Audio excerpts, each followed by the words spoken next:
They did it. WWE went with CM Punk, Seth Rollins face-to-face on last night's Monday Night Raw, 12/11/23. A huge night for WWE 2 weeks ago, post-Survivor Series, the return of Randy Orton, the return of CM Punk, and they pull 1.8. Still not a very good rating, but when you're playing around with 1.3s and 1.4s for the last 2 months, that 1.8 plus was huge. The very next week, last week, they fall to a 1.5. And this week, they're taking on two big Monday Night Football games. The Dolphins, which everybody is saying one of the most fun teams this season, and the Green Bay Packers versus the New York Football Giants. Two colossal games. Monday Night Raw had to stack the deck a little bit. Cody Rhodes versus Shinsuke Nakamura with a couple of weeks of really good storytelling, actually. A story that makes sense.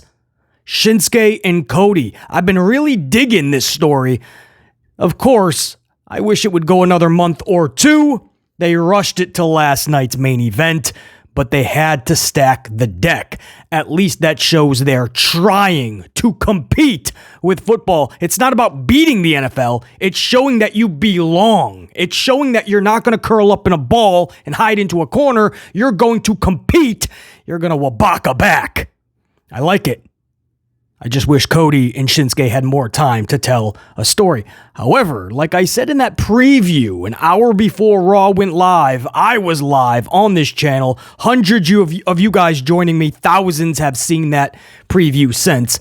Much love, much appreciation, and respect to everybody that took a moment to check out that preview, by the way. And I told you guys, don't be shocked if something happens in this match where maybe we see another one, possibly two more matches between these two, which I'm going to be okay with. I'll go over my thoughts on last night's match, Cody and Shinsuke, but that was the main event. Of course, the headline of last night's show was CM Punk officially signing his Raw contract. They didn't say that. They just said he was going to make his decision. BC already told you it was pretty much 100% confirmed. It's not going to be SmackDown. It's not going to be NXT. He is showing up to sign that Raw contract. Sure enough, that's what happened. But that's not the talking point. Those aren't the headlines. That's not what we're really going to be discussing, right? You guys know exactly what I'm talking about. What happened last night? Sethington face-to-face with Punk. Are you kidding me? This is what I was hoping they were going to do. Plant the seeds. I understand that's a WrestleMania match. But plant the seeds now. They're under the same roof. Let's not act like they don't exist. Let's not act like it's a Santa Claus, Easter Bunny situation. They're gonna cross paths. Might as well do it in the middle of the ring. Just plant seeds. Get your ducks in a row as time goes on. Around Royal Rumble, that's when you really pick it up in the high gear. I get it. But for now, plant those seeds. The interweb machine wrestling community, they know all the behind the scenes. The really smart wrestling fan, they know the behind the scenes and Rollins' disdain for CM Punk and the tension between the two and the shit that Punk has talked about Sethington in the past. We know that. But the casual fans, they don't have a clue. So plant those seeds now. If you do that, come January, it's going to be much better for that company going forward. Not just the match, not just the fans. That company is going to benefit if you plant those seeds now. That's what they did. Kudos to WWE. Applause to Paul Levesque McMahon. Or whoever gave the final approval. I don't care if it was Vincent Kennedy McMahon. Happened to be in the hallways of Stamford, Connecticut. Overhearing it and give his final approval. Kudos to WWE for having those two face-to-face from the jump. Don't wait more weeks or months. Let's do it now. Punk, Rollins, let's pop a rating. Let's have a little bit of fun more than anything. Let's have a little bit of fun. They did it. We're going to talk all about it, guys. And now it muddies the waters. It's a conversation I've been having deep on this channel, and we are going to continue to have this conversation. What match main events night 2 of WrestleMania? You thought it was already a lock, right? Cody versus Roman. And that's what we all believe. But Sethington versus CM Punk easily could be the more over match because now we're just seeing part 2, Cody and Roman, and now everybody just expects Cody to win the championship. But Sethington and CM Punk might have the better story. They may be more over. Do you give that to night 2? CM Punk could absolutely win the Rumble. Did you guys see the new promotion for Elimination Chamber in February? Did you guys see who the headliner is? The guy in the front of the whole marketing campaign. Check this out. I got a photo for you guys. And I want you to really see this because you could have Punk win the Rumble and Cody somehow stamps his way into WrestleMania against Roman via the Elimination Chamber. Check it out. Cody Rhodes is front and center here, guys. That's Cody Rhodes' mug. You don't even know if CM Punk is even going to be at this event. Cody Rhodes is the guy front and center. Now, you could easily say, well, BC, maybe the marketing, the promotion was done maybe a full month ago, BC, which is before the CM Punk deal got sent through, so it makes sense. And Punk just got back. Punk's not going to be the front and center, right? And that belongs to Cody. He deserves that promotional center of attention, that spot. You're right. Absolutely. I'm just saying. WWE has a dilemma right now, right? Either way, it looks like night 1 and night 2's main events is going to be Rollins and Punk and Cody and Roman. It's just about what goes where. Which one is going to be on night 2? Cody Rhodes and Roman may have just been DOS booted to night 1. It's possible. If this story's more over, if this is the talk of the town, if this is the cup of coffee in the pro wrestling world, sorry Cody, sorry Roman. This is where it's at, especially if Sethington is going to take time off to fix up some nagging injuries. And then we're hearing his contract expires in June anyway. Mania could be his last match. He passes that title over to Punk. That's a massive moment. It could happen. And Punk could win the Rumble, and that would leave the Elimination Chamber for Cody Rhodes to begin to finish his story. And he could be laying down to next to another rubber chicken after WrestleMania, by the way, because they could have Roman go for Hulk Hogan's 1474 record, which means Roman cannot lose that title till around SummerSlam. So there's no guarantee that Cody is winning this thing anyway. So if that's the case, WWE just found their loophole, right? There's 2 loopholes that WWE could do. They could make this a triple threat match, throw LA Knight in it, yeah. In this case, it would be no. LA Knight would be in there with Roman and Cody. You say, well, BC, that's an awesome spotlight. No, he'd only be in there to take the L, right? You know he's going to be pinned once again, by Roman Reigns. Cody Rhodes saves face. I didn't lose. It wasn't me. So he gets to go for his story maybe again at 41. Roman walks away with the championship so he can continue on to take Hulk Hogan's 1474 record. And LA Knight is the bum, the odd man out, the middleman, who's got to sit there, drop flat on his back, look up at the lights, and take the L. That's the easy way out, and they still could do that, by the way. And the other option, and you could still do this with LA Knight taking the L, by the way, is CM Punk and Sethington Rollins takes night 2. That way, Cody does not walk away with the title. Everybody is disappointed like last year, but there's night 2 to look forward to. CM Punk and Sethington Rollins. See, don't be too dejected. Don't be too down on yourselves. Don't be that pissed off toward WWE. There's still a night 2, and there's a big, massive title match in the main event. So you didn't get your way with Cody Rhodes and Roman again, but there's night 2, there's Seth, and there's Punk. I'm telling you guys, they have ways now to keep the title on Roman past Mania if they choose to do that.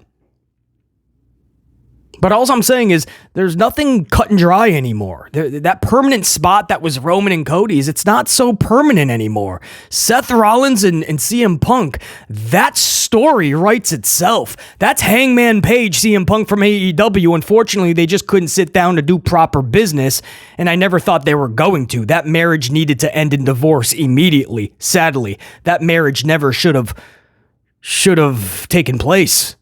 Punk and AEW. But it would have been something if Hangman and Punk could do business. Well, in WWE, they're able to. And that real animosity, they're able to make a lot of money off of this. And they're going to strike while the iron is hot. They're planting the seeds last night. I love it. But what happens? I'm just posing the question here. These are all questions for wrestling fans, that company, these superstars. It's a question. These are questions. that need heavy consideration. Because the Rumble is happening in just a few weeks. It doesn't seem like that, but guys, it's next month. So these are decisions that have to be made now within the walls of Stamford, Connecticut. And I'm telling you right now, Sethington Rollins and CM Punk, after that face-to-face last night, if you weren't already pumped for this, after that altercation, after that incident, after that face-to-face between the two, man, that's the story. That's the one BC's looking forward to. This struggle in adversity with Cody Rhodes? No, BC was never on board with that story. The story should have ended at last year's Mania. Cody wins the title, Roman goes on vacation, and then has a whole bloodline implosion family storyline to take you through the summer and then put you right back on your island with vacation and your time off. There was no reason, no need to have Roman keep that championship because now we're talking about Hulk Hogan. And then what? Then we're going to talk Bruno Sammartino in 4 years. It's never ending. So they had to make a whole new world title because they knew they screwed themselves. There's no way we could take the title off of Roman. Now he's got to get all these records. Struggle in adversity, like Cody Rhodes' entire career hasn't been struggle in adversity. Like Cody Rhodes wrestling in Hell in a Cell with half of his body purple and blue.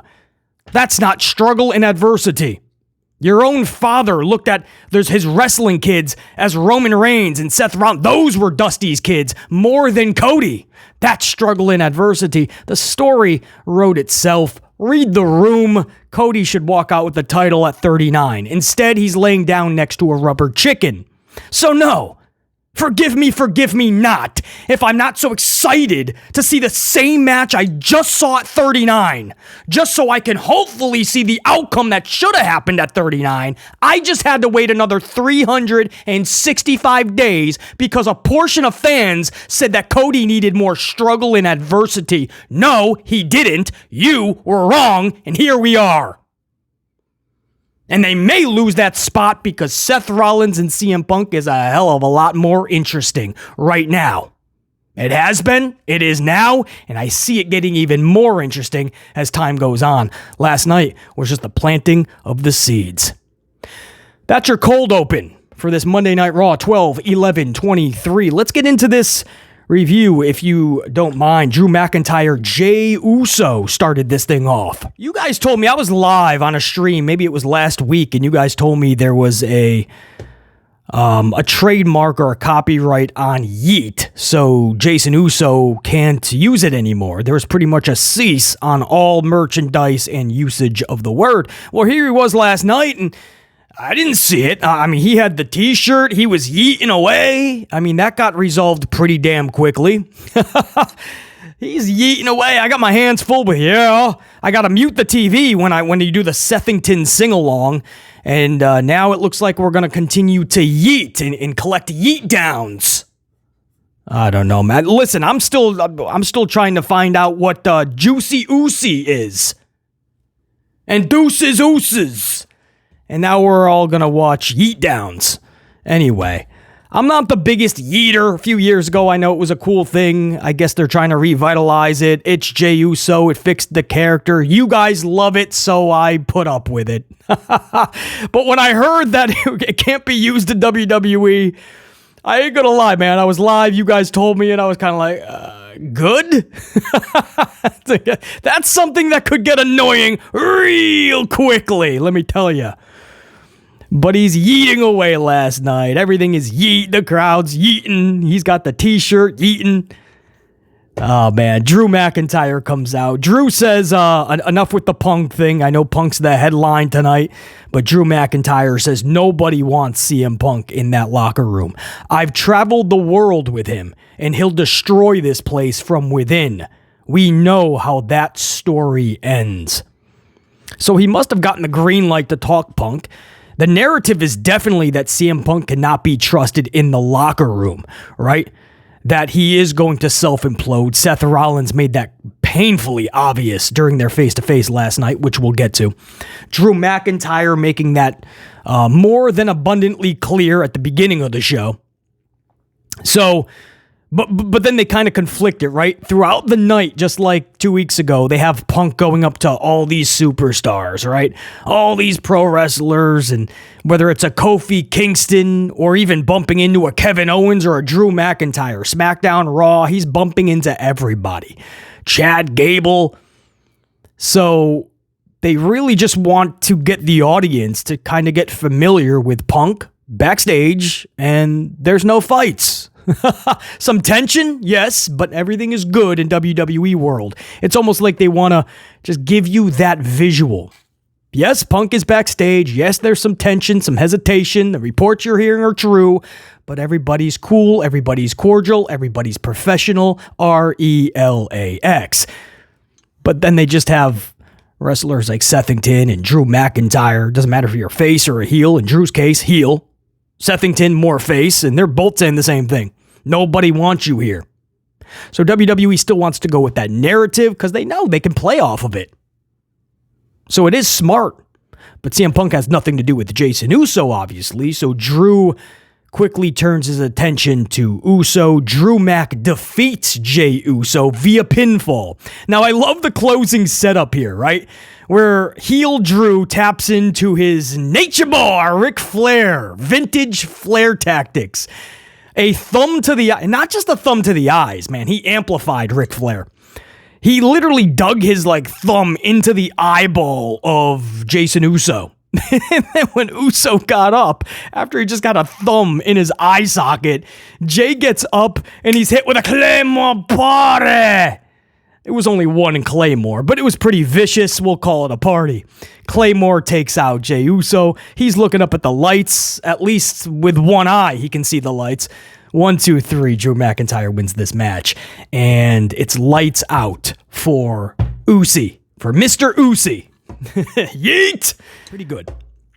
Now, on to Rhea Ripley and Maxine Dupree. You heard me correct. They actually put little Maxine in there with Rhea Ripley. Now, Rhea Ripley beats the Dupree out of Maxine and then taps Maxine out. And to add injury to insult, salt to the wound, Rhea Ripley doesn't let go. So Maxine just got absolutely just wrecked in this match. What I like about this is they made it realistic, right?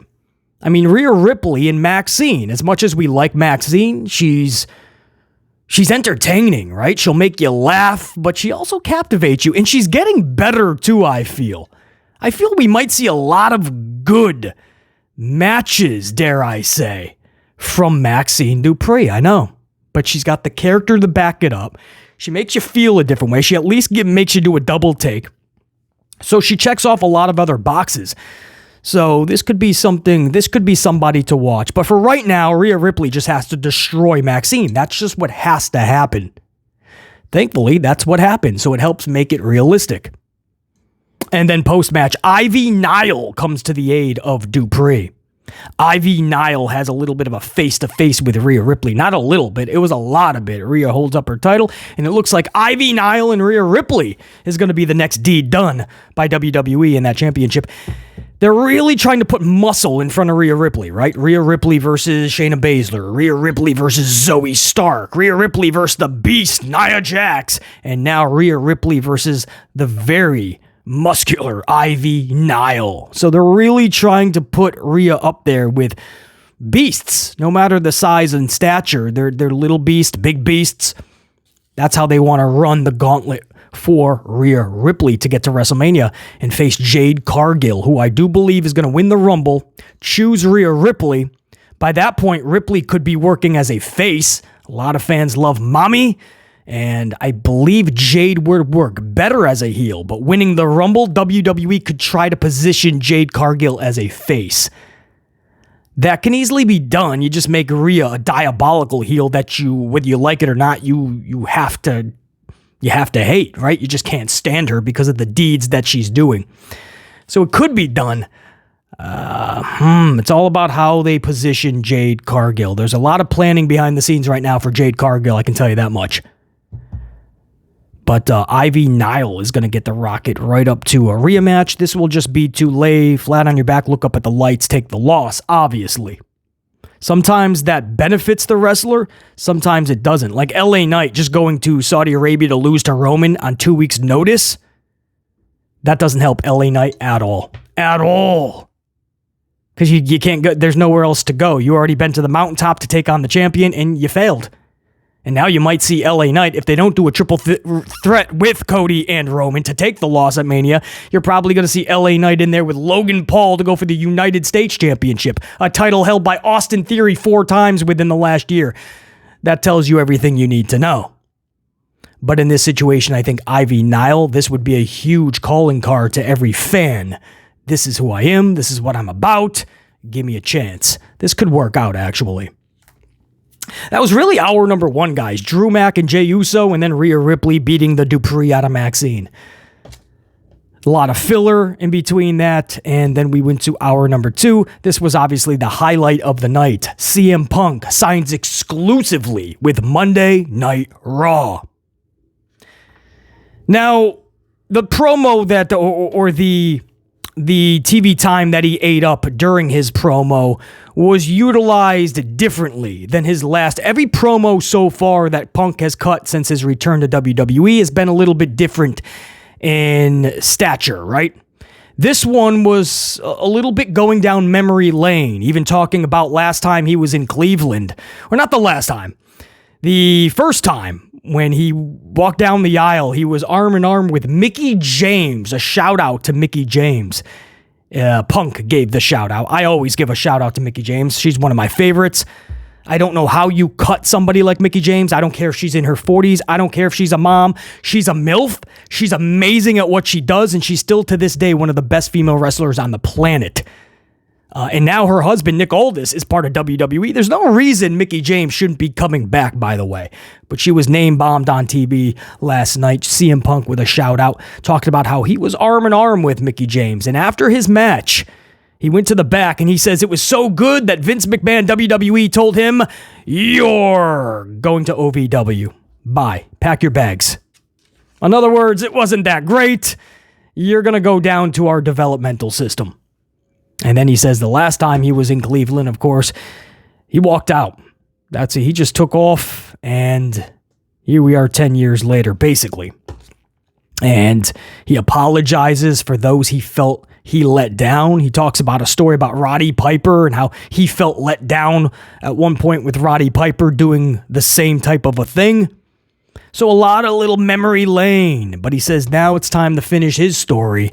And he is signing exclusively with Monday Night Raw. Pierce sits there with a smirk in his hand out. I don't know if he ever got the handshake. Maybe he did. But Punk left him hanging for like a full minute. Pierce is like, "Man, you gotta shake my hand. We're on live TV." Finally, I think Punk did. But he signs this contract.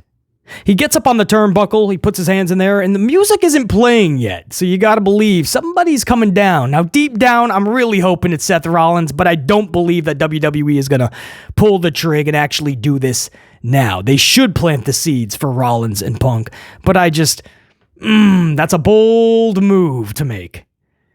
So, but I was expecting somebody to come down because Punk's music didn't hit at first. All of a sudden, Seth Rollins' music hits. And I'm like, no, we're gonna do it, bro. We gonna do it. Sure enough, here he comes. Now, I had to mute the TV. If you're new to the channel, I can't do the sing-along. I literally get nauseous. I don't know what it is. But just everybody, they go into a trance, and it's like a zombie state of mind. It's like Walking Dead. And just watching everybody, it just makes me nauseous. Like, oh, and then we do it for 20 minutes. It's just the dumbest thing ever. So I have to mute the TV. I like Rollins, but it's overly dumb for BC. I just can never would I ever do something like that. That's just so idiotic. So I mute the TV because I get nauseous. But once I think that the music is done, right, or I see all of the background actors and all of, the sing-alongers, once they all kind of like tone it down and they realize, what are we doing? This wasn't as cool as I thought it was driving to the arena. Once everybody, it looks like they're done, I unmute the TV, and I got Rollins, Sethington, and Punkington. I got Punky Brewster and Sethington. I got them face to face. Here we go. Let's go. Now, business just picked up, as good old Jim Ross, JR, would say. This was good, man. Rollins pissed. This is not your home. I keep hearing you say this is your home. You tried to actively tear this place down. For years, you have ran this place into the ground. You have shit on the business. Paraphrasing. You have ran my name into the ground, he says, Seth Rollins. And that's true. Punk has taken shots at Rollins. Punk has absolutely thought he was above the business. And I know a lot of that is just frustration and a bitterness. So it's easy just to trash the business, trash the wrestling fans. And that's what Punk did for a long time. Pissed a lot of people off, BC included. Because a lot of us, man, we were behind that whole Vegas promo. We were behind the summer of Punk. We were behind this dude. Some people even longer before that. Like Punk fans even way before that. So for him just to like take that road and totally just shit on the business, the industry, and everything in it. Man, if fans were upset, could you imagine the talents that he was naming? Well, Rollins was one of those dudes, and he didn't forget, and he was not about to forgive. So he's just going off, and Punk is just taking all of it. You know, it's like what you saw in AEW with like Hangman Page talking, MJF yapping, and Punk is just taking it, right? It's kind of a new Punk where he just takes it. You know, there is a different level of a maturity there. Obviously, it's like a light switch. We found that out in AEW. It goes on and off, but when that light switch is on the upward, you know, the maturity is there, and he just lets whoever's speaking have their say. But then Punk gets the mic, and it was really good. He looks right at Rollins, and he just says, and I'm paraphrasing. I don't have the exact quote in front of me, but paraphrasing, he says, "That will be your one pass. That will be the one time I allow you to disrespect me to my face." And Rollins just kind of smirks like, all right, that was actually a good opening line. That's your one pass. You're not going to disrespect me to my face again. I thought that was great. Comes a time as a man, you're just not going to allow that. If Rollins is right in your face saying that shit, obviously what is stopping Punk from just cracking him? So it was a realistic statement. It was a really good opening statement. And Punk continues to, the biggest thing was Punk called up Pierce and he says, yeah, you talk about best in the world and earning it.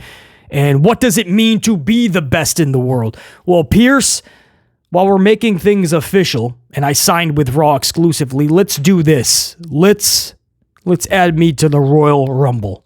And I will prove that I'm the best in the world. And just maybe I do that by choosing you. By beating you. You win the Rumble, you get to decide Roman or Sethington. Right? Now, you could easily say, why would Punk not choose Roman? I mean, that's the obvious choice. He looks like an idiot if he doesn't pick Roman.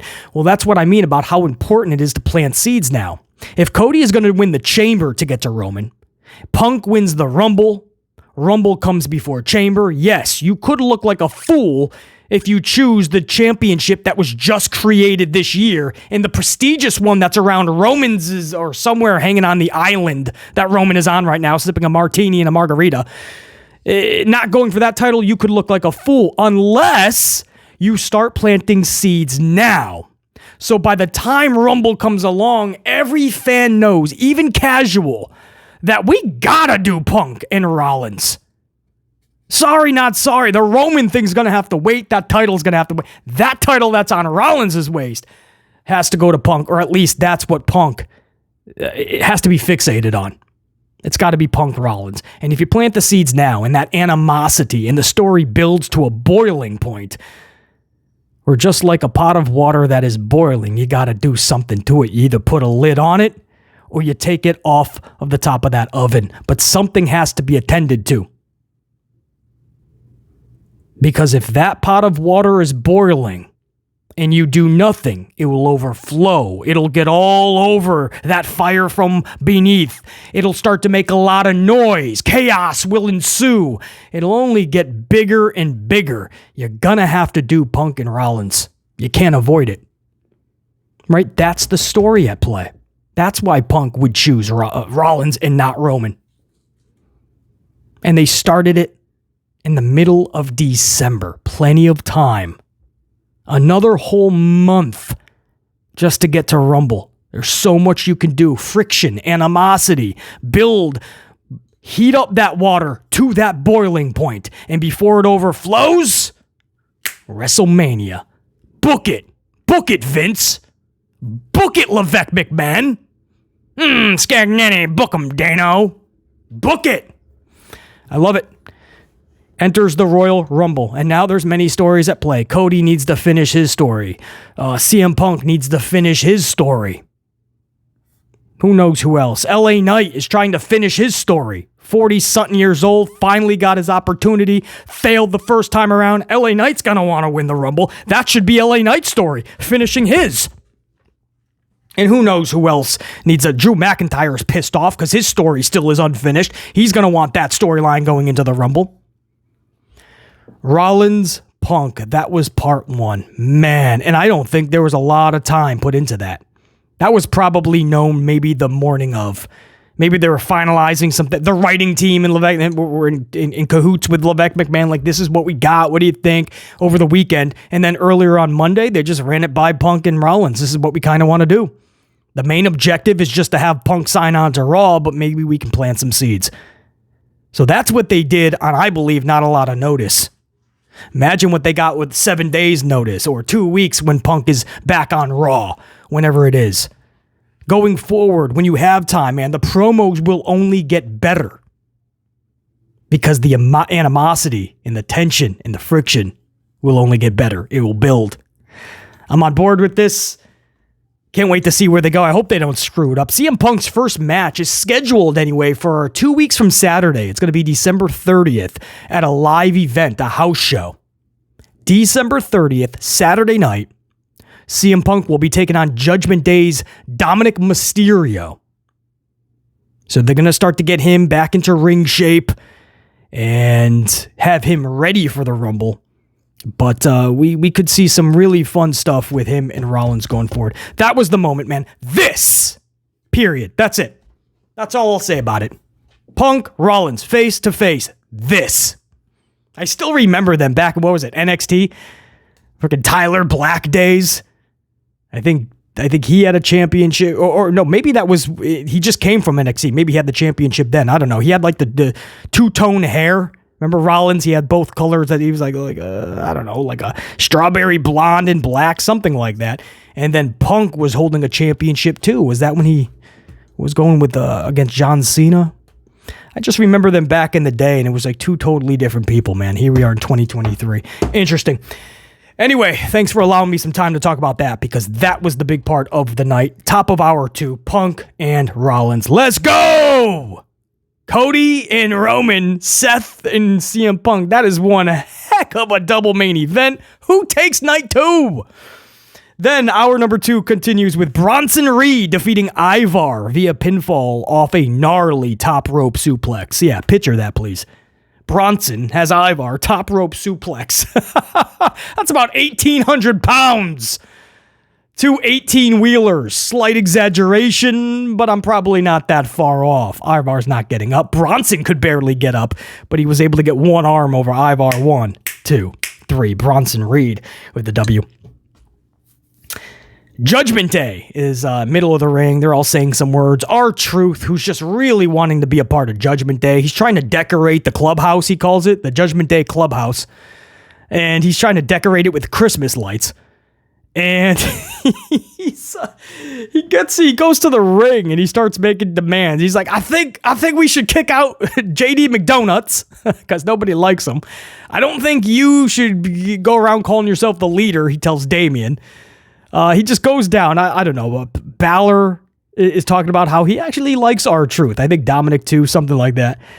And Damian Priest was having none of it. He just literally like lariat clotheslines R-Truth. They put the boots to R-Truth. And who was it? The Creed brothers make the save. Now, first and foremost, Truth is just hilarious. How do you not love Truth? I have no idea. Check the old pulse, because R-Truth is hilarious. Do I feel bad for him that he's always in these comedy segments? Yes, I do. But sometimes you just can't help but laugh. You can't help but just be entertained. R-Truth will just do that, man. So R-Truth, just him walking around with Christmas lights, trying to find the the clubhouse of the Judgment Day to decorate it. But then he gets beat up by the Judgment Day middle of the ring and the Creed brothers. That's just WWE. Paul Levesque McMahon is fixated on trying to push the Creed brothers. And they're just, you guys see the Creed brothers in the backstage segments when they have all the tag teams together. They did it again last night. They were with Alpha Academy and they were trying to pump up Maxine's match with Rhea. And they're just horrible actors, man. Like, both Creed brothers are just like, they're like AEW officials. You ever see AEW referees? They're just over animated to just a bad point. They're just over animated. Thank goodness they're wrestlers, but you can tell they're just a couple of amateur wrestlers that are just trying to get this WWE pro wrestling thing down. And I hope they do, because they're getting the rocket right now. That wasn't the only save. Guys, they came out later in the night in a Cody Rhodes match. Wait till you hear this. This is why I bring that up. I mean, Creed brothers are just saving the entire roster. Creed brothers are basically beating every tag team, getting tag opportunity, title opportunities. Slow it down a little bit. You're forcing them, and the crowd isn't really seeing anything yet, right? I'm just booking them to be saviors, or booking them to have a winning streak. That's half the battle. Do they have personality? Do they have charisma? When they come through the curtain, are we going, oh, it's the Creed brothers? It's weird. What's the reasoning? They come to Truth's aid, but Chad Gable didn't. Otis didn't. They were better friends with Truth. So maybe Alpha Academy would make the save. And then you could save the Creed brothers for Cody Rhodes, which I don't know why the Creed brothers would have to save Cody Rhodes. But let's just have two different types of saves. Why is the Creed brothers saving everybody last night? That was a weird save, and it wasn't the last time you'd see the Creed brothers make a save. Odd to me. Hour number 2 ends with Kayden Carter and Katana Chance defeating Indi Hartwell and Candice LeRae. This was a legit 2-minute match. WWE is telling you straight up, Candice LeRae and Indi Hartwell, but more Candice LeRae, they're straight up jobbers. That's all they are. WWE has told you that for many, many months. Basically, Candice's debut. And that's just what she is. Now listen, is she one of the best female wrestlers on that roster? No, we all know that. Is she one of the better ones? Arguable, right? I mean, you could debate that. But is she polarizing? Does she captivate you when she comes through the curtain? Maybe. If you're a big fan of Candice, you're going to say yes. But there's a lot of people in front of her that would get a lot more spots before her. So I'm not going to act like I'm appalled by the way she's being booked. But my question would be, then why is she on the roster just in that position? Clearly, this was to satisfy and to appease John Gargano because they came as a package. Levesque McMahon really wanted to try to scoop up Gargano because he was heavily thinking about All Elite Wrestling. So obviously, I'll tell you what we'll do. We'll bring back Candice too. Candice LeRae is just, I mean, it's not just losing match after match after match. I mean, she's losing all the time in like 2 minutes. It's one of those type of situations and bookings. And now Indi Hartwell is just being dragged down with her. But huge ups to Katana Chance and Kayden Carter. I'm really high on them, especially Kayden Carter. She is ultra beautiful and just in every way, body to everything. Kayden Carter is just captivating in every way.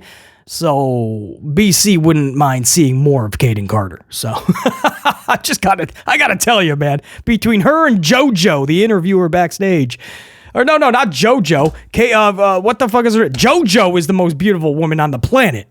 Bray Wyatt's ultra beautiful wife, JoJo. But who am I thinking of? Kayla Braxton. Oh my goodness, is she ultra beautiful? They got some really beautiful girls, man. Between JoJo, Kayla Braxton, Kayden Carter. Forget about it. Anyway, Carter and Chance with a 2-minute victory. I don't know what it does for Carter and Chance because it's 2 minutes. You forgot about it by the time the match was done. You were probably, mind-wise, you're already thinking about what you're getting at the concession stand. Am I getting a hot dog? Am I getting popcorn? Or am I just going to take a piss? Maybe I'll go outside real quick and pick up a bad habit. Maybe I'll start smoking something. But you weren't thinking about that match. There was nothing to remember. There was nothing to think about afterwards. So I don't know how this helps Carter and Chance, and it definitely just hurts Indi Hartwell and Candice LeRae. So what are you trying to say, BC? Tell me how you really feel, BC. What I'm saying is this match was a nothing burger. Nothing comes out of something like this. But I got to see Kayden Carter for at least 2 minutes. Hour number 3. Becky Lynch and Nia Jax face to face. Becky calls out Nia Jax. They have some words, just talking about the past and how like they never faced each other, you know, and Becky always has that kind of asterisk on her career. The one person that was so effective at the time where she was hitting her peak and took her out of that Survivor Series with Ronda Rousey. That was all because of Nia Jax, and they never faced each other one-on-one. They never put the exclamation point on that whole ordeal. Can't even call it a feud or a storyline. They never revisited it. And then she just got fired. But Nia Jax said, well, I'm back now. I'm not fired anymore. Becky Lynch says, well, take your shot. Puts her hair up, says, one free shot, clean, let's go. Do it again. And Nia's like, you need this more than I do. And she takes off. I thought that was actually a good line. I felt that was a good way to start this.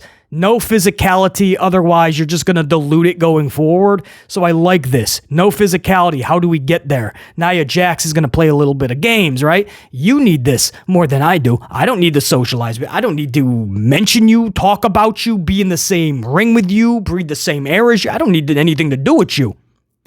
You got to beat me because that's the asterisk on your career, not the other way around. I actually don't mind that. How excited am I to see Becky and Nia? Not much. So change my mind, right? That's up to WWE to make me such. That was a good start. We'll see where it all ends up. DIY and their mystery partner. The second you heard Cleveland and they're talking mystery partner and it's Imperium and DIY, you know it's going to be Miz, especially when Gunther showed up backstage.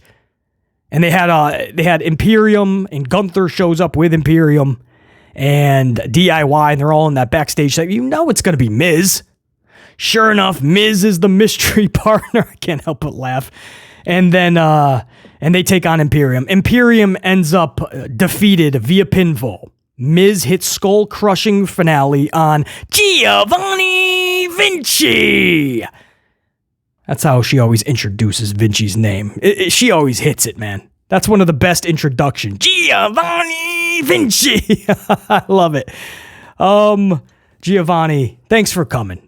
Do not collect go. Do not collect $200. Don't go past go. Don't collect $200. Just go hit the showers. You're done. Look up at the lights. Do the deed. Hit the showers. Skull-crushing finale. Imperium takes the L. DIY and Miz. I told you this was going to happen, right? A lot of people thought when Gunther took on Miz and DIY took on Imperium in a 2 out of 3 falls a week or two ago, and everybody said, okay, that's definitely it though, BC. I know you're always saying they've been facing each other for 3 months now, but that seems like it's definitely it. Miz and Gunther at a pay-per-view, and then DIY and Imperium in a 2 out of 3 falls. I think that's really it, BC. And then here we are last night, a 6-man tag with all of them. I told you this was going to happen. And I still am going to tell you right now, I'm going to tell you, it's not done. They're going to have another 6-man tag. Some tag matches, some one-on-ones. This ain't done. So what they do, they put you in an obscure, an absolute irrelevant situation, and they'll leave you there for many, many months. Sami Zayn and Kevin Owens will tell you that. And the entire year of 2023 entangled with the Judgment Day. And every time they promised it was the last time, there was many more months to come of them in the same type of matches. So again, this was another nothing burger for me. And then we go into what I was really looking forward to, the main event, Cody Rhodes and Shinsuke Nakamura. Cody Rhodes defeats Shinsuke via disqualification when Shinsuke hits Cody with the red poisonous mist. Now, if you're just tuning in, right? Because I'm full disclosure, the Packer game was on. I had 2 TVs rocking, but there was a big thing happening on the game. So I maybe 5 seconds. I was just locked on it. And when I looked back over, I just saw Cody engulfed with red. And I'm like, whoa, he got busted open the hard way. No. It was the red poisonous mist. But if you're just tuning in to Monday Night Raw and you see that, you probably think, man, he's bleeding pretty bad. No, it was the red poisonous mist. And then Shinsuke embarks on a beatdown on Cody Rhodes. Perfectly done. Creed Brothers for the save to end the show. The Creed Brothers are ending Monday Night Raw. Paul Levesque McMahon is just fixated on the Creed Brothers and pushing them. I don't know what the deal is. When I look at that roster and how many people are sitting at catering when they shouldn't be, how many people are not even used on TV when that should be right up there with a crime? But they're not even being utilized, and it's the Creed Brothers that are chosen. The Creed Brothers! Personalities of lemons! Lemons probably have bigger personalities, more charisma. I want the best for the Creed Brothers, guys. They're really good in the ring, I get it. But whoa, what kind of emotion are you getting from the Creed Brothers helping out Cody Rhodes? Very odd to end the show that way. As far as Shinsuke beating the heck out of Cody, it's the way for everybody to save face. Cody wins the match. Shinsuke saves face because Shinsuke did not get defeated via pinfall or tapped out. No. He's Shinsuke. And there's this diabolical twist to him now. If anything, Shinsuke's stock rose with that DQ loss last night. And of course, Cody wins, but you're not really even thinking about the win and loss, right? They did this really well. You're thinking more about, damn, just how devious Shinsuke went to, level-wise. What Shinsuke did to Cody. Damn, Cody with the red poison. Brandy, afterwards, you see what Brandy Rhodes put on the social doohickey machine. Brandy Rhodes just put, Nakamura dumb. 2 words. Nakamura dumb.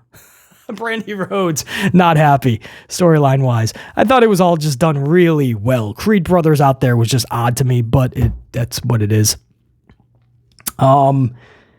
And that was Monday Night Raw. So the main event actually delivered. You know, I didn't know if it was going to be a schmoz, like 2 or 3 minutes, something happens, and it sets up a situation where you're going to see Cody and Shinsuke in the future. I still believe you're going to see that, especially with the red poisonous mist. This is not the last time you're going to see Shinsuke and Cody, and I'm okay with that. The story's been pretty damn solid. But I thought this could have been 2 or 3 minutes. They let them wrestle and actually have a main event, and then you had a really good pro wrestling story type finish. It doesn't always have to be a clean victory, guys. Sometimes you can have a little bit of fun, if done correctly. Too many times we see it done, and it's not correct. This was well done. It helps Cody, it helps Shinsuke, and the night ends. Can't tell you this was one of the better Raws. It was stacked a little bit more going against 2 Monday Night Football games. But the only things I'm truly going to remember is Seth Rollins and CM Punk face-to-face and Red Poisonous Mist. Shinsuke and Cody. That's how well done that segment was really brought to life. And that's because of Shinsuke and Cody really selling the situation, the urgency of the moment. So Cody and Shinsuke, Sethington and Punky Brewster, and other than that, I'm not going to really remember Ivy, Niall, and Rhea going forward, or at least they're face-to-face. It's up to them next week to really start to get me on board with that. I'm not going to remember. If I'm not reviewing this, I probably would have already forgotten it, but I'll forget it in 2 hours. Becky Lynch and Nia Jax face-to-face. The Creed Brothers saving the entire roster throughout the night. I'm not going to remember any of that. So it wasn't the R-Truth taking a beat down. Maybe I am actually going to, I don't know. I think R-Truth's been pretty good in that role. Is he going to still try to get into the clubhouse even though they beat him down? Anyway, guys, that's what I got for you. Again, next Monday will be the last Monday Night Raw for going into the holidays anyway. 2 weeks from last night will be Christmas night. It falls on a Monday.